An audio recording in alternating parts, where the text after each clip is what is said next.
Okay, this is my review of Captain America Civil War. My overall review or overview of the movie was very good, very entertaining, very, very good movie. Marvel has done it yet again. I won't say I love all the movies they've come out with, but this definitely is one of the best. They had so many plots going on that they had to make sense out of.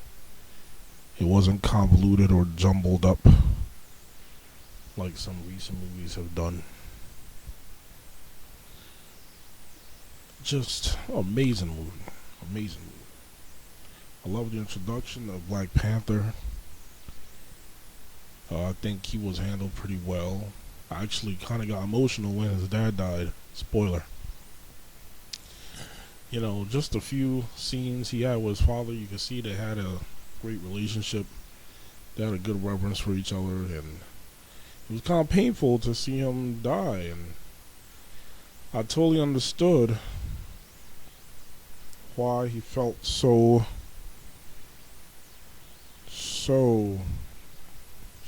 dedicated to avenging his death.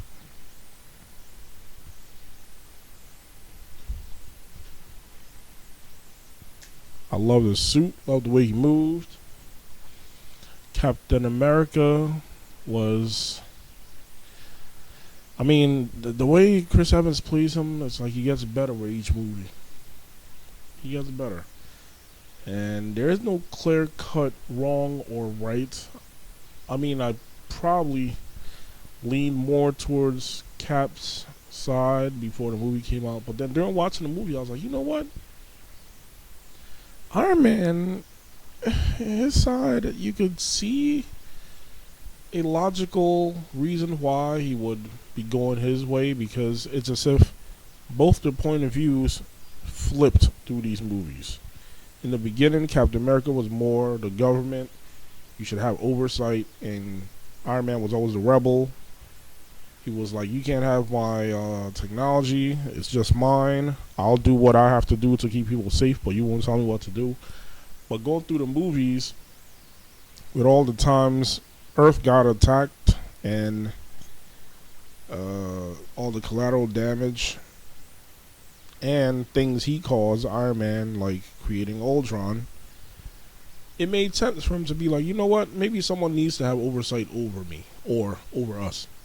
And with Cap, it's like he was the patriot. He's like, oh, you mean we need to do what the government tells us because they know the best. But then when he realizes the government can be infiltrated, like he found out in Winter Soldier, with Hydra being implanted in Shield, that changed his mind. He's like, you know what? Maybe the government isn't always right, because even they can be infiltrated or can just have questionable beliefs or policies. So I think it made sense the way they flipped. But ultimately, I think if there could be a mid ground, if there can be a mid ground of having a little bit of oversight, but yet still having some level of autonomy, as long as you do your best to limit collateral damage, because you know it was a culmination. Some people think it's just because of the deaths in this movie in Nigeria of the, what are they, Black Panthers people that were in Nigeria. And that wasn't the only reason. It was a culmination. It was Washington, D.C. It was New York. It was, what was it, Wachovia or Sokovia. Wachovia Bank. Yeah, Sokovia. And it was all culmination. There were a lot of people that died in those. And I really liked the scene in the beginning where they showed the younger Tony Stark. I mean, technology is amazing. Really good. And you know what? I actually called that Winter Soldier killed his parents before I even saw the movie, because I'm just thinking, I don't know, this guy, he was an assassin for all these years, and I just felt like it only made sense to make him the one that killed Tony's parents, as messed up as that is. And yeah, wound up to be true, and once that was shown to be, Iron Man kind of lost it. And hey, I totally understood. You know, God, that's so messed up. So messed up. What a weird predicament for Cap to be in. My best friend killed my new friend and allies' parents. Who do you side with? Of course, I won't say he's totally on Winter Soldier's side or Bucky. He just doesn't want him to get hurt, but he understands Tony, in that situation. What do you expect? What do you expect? You're definitely gonna want some revenge. And wow, did he give Winter Soldier some work. But Winter Soldier, he's no slouch. I mean, they turned him into like a monster when he was trying to, what do you call it, Zemo was saying the codes to try to reinstall his programming to be a freaking mindless killer. I love that scene. He was like a monster being unleashed. Like a monster being unleashed, and it was amazing. He was damn near unstoppable. And then once he got programmed back again, man was on a killing spree. And Iron Man unibeamed his arm off, his robot arm. Freaking amazing. Oh God, but yeah, he really was giving it to Tony too. He damn near ripped his arc reactor off. So yeah, Winter Soldier he's a threat. He's a real threat. At the end of the movie, they put him back on ice in Wakanda. There you go. I found the name, Wakanda. Under Black Panther's power or whatever. Cap is over there in Wakanda too, I guess. He releases all his friends from the ocean jail site, whatever you call it. So they're all vigilantes now. Let's see how this turns out in the next movie. This movie was very entertaining. Zemo, the villain, he was he served a great purpose. I mean, you can't even say he's a weak villain, because his motivation, yeah, you killed my family. I'm like, okay, you're a piece of crap to begin with. They said he worked for like some type of black ops group in Sokovia. So I doubt he was the best type of person, but even the most evil people have loved ones that they care for.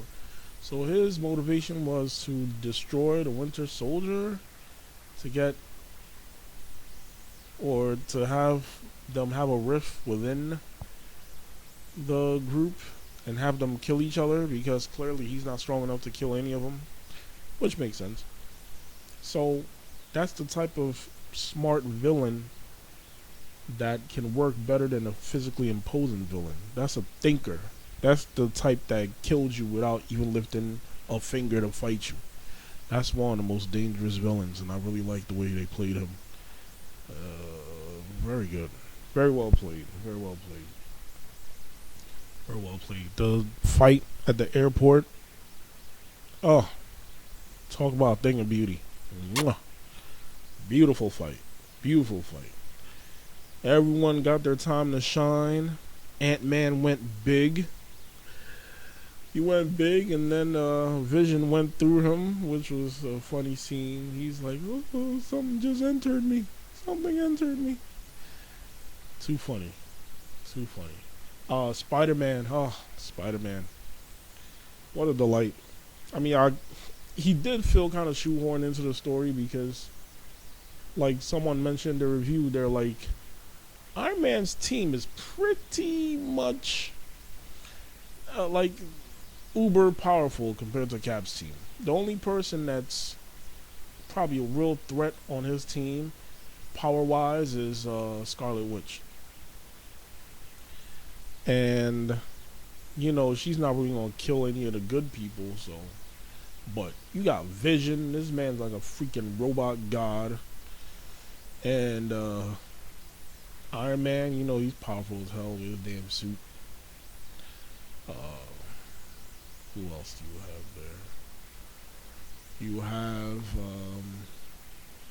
Rhodey, Mr. War Machine. He's like another Iron Man. Suit is amazing. And then you have Black Panther, who is freaking vibranium suit. You can't freaking penetrate that suit. And agile, strong, got those vibranium claws. Very formidable team they had there. And then Spider-Man. Super strong webs. Ditto. I know it's just fan service, and they're just trying to work him into the universe since they have his rights, or at least able to borrow him. So I understand why they put him in there, but I don't think he had to be in there, but it was still great fan service. I mean, I love when he was fighting Winter Soldier and he stopped his punch. And he just has that childish wonder to him, like, wow, cool, you have a metal arm. That's awesome. That is Spider-Man. Spider-Man should be young, and I love how young this kid looks. I know he's like 18 or 19 now, but he looks like he's like 14 or 15, so. Finally, Spider-Man looks his right age. He's supposed to be when he started off. And I really hope they do great things with him in the future. I think the kid acted it well. And I do like the fact that they gave him a true New York accent. I've known some New Yorkers in my lifetime, and depending on where they're from, they definitely have a distinct accent. And that's very, very Queens and all those boroughs over there. So good job, Tom Holland, on your portrayal of Spider-Man. I think it was very well worth putting you in here, even though you really didn't have to. But what are you gonna do? Who else can I talk about here? Okay, Scarlet Witch and Vision. I think their little weird crush love affair, I don't know what you want to call it. I don't understand how it makes sense in this universe. What is it about her that makes him care more or be infatuated with her? What is it about her? Was he built with an AI to understand that he is supposed to represent a male? Why isn't he attracted to another male? Like, is he a heterosexual AI? How does he know to be attracted to her as opposed to anyone else? How about Black Widow? Why isn't he attracted to her? What is it about her? Because in comic books it made sense, because if I am remembering right, I wasn't a big reader of the comics, but I've heard other people explain it, that his mind is pretty much a digital imprint of Wonder Man, and Wonder Man used to be Scarlet Witch's boyfriend or something. So it would have made sense that his pretty much a fake version of Wonder Man's mind is what created what do you call him? Vision. Or that's his mind. He is pretty much a fake Wonder Man. So it'll make sense for him to be either infatuated or still have a crush with Scarlet Witch. So that would make a lot of sense, but in this movie, his mind is created off of Ultron's brain pattern and Jarvis. So he's totally AI. He doesn't have an imprint of any human being that was connected to Scarlet Witch before. So I don't understand how that makes sense, but whatever. I guess they're just trying to give fan service, trying to set us up with, continuity with the comics. Whatever. It's all good. That's a nitpick, really. I really don't care. It was still awesome. Scarlet Witch brought him down literally through like 10 floors in Avengers Tower, and That was pretty interesting to see. It was kind of sad too because Vision was just all kind to her, but she knew she had to do what she had to do because he wouldn't let her go to go fight on Cap's side. So she had to bring him down, literally. So she did what she had to do. This movie was real good. I'll probably make some more videos, but if I had to rate this, I mean, I seriously think this is a 10 out of 10. There is no issue that would make me want to give this a negative rating. So, Captain America, Civil War, this movie was A plus.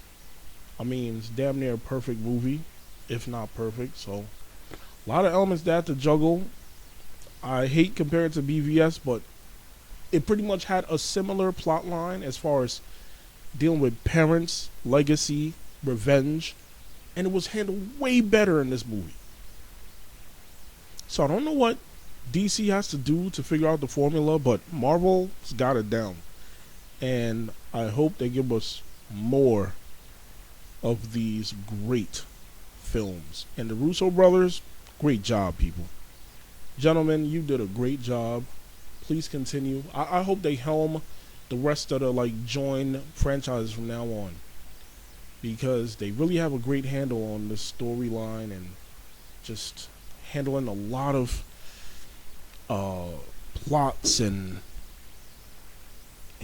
character motivations very well. So good job, Marvel.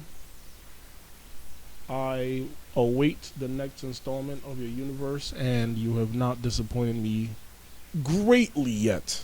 Let me say it like that. So I think I'll go now, but I definitely recommend this movie. If you have not watched it, please go watch it and share your thoughts as well. Thank you. Goodbye.